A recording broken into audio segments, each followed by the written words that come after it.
Go. We're here today to talk a little bit about this shop van we're doing, Project De-Creepin.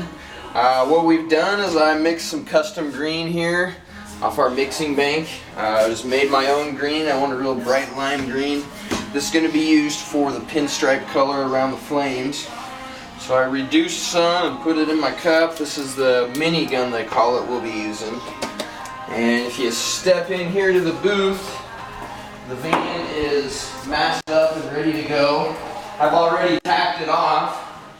So now all we gotta do is start putting some green on. We already taped off the flames, so we'll spray this green around all these flames. Once the green dries, we will tape the outline of the flames one more time. That way everything under the tape right now you see will stay black. We'll have a green pinstripe around the flames, and then we'll have true flames. So we'll just start back here at the back of the van. Let me get my gun adjusted.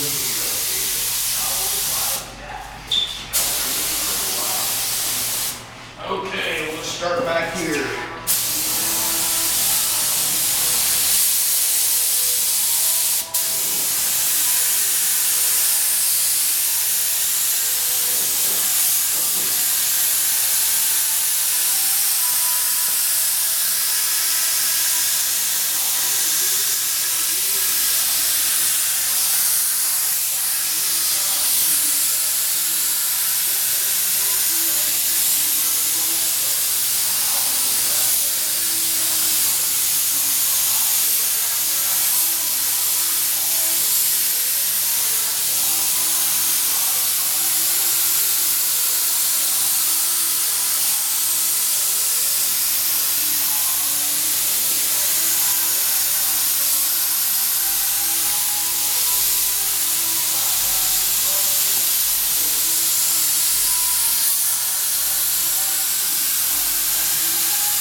So basically from here we're just going to go around the whole van, do the same thing, and once we get that done we'll have another video to show you the true flames and some other things we have in store for this van. So keep watching our videos and enjoy it.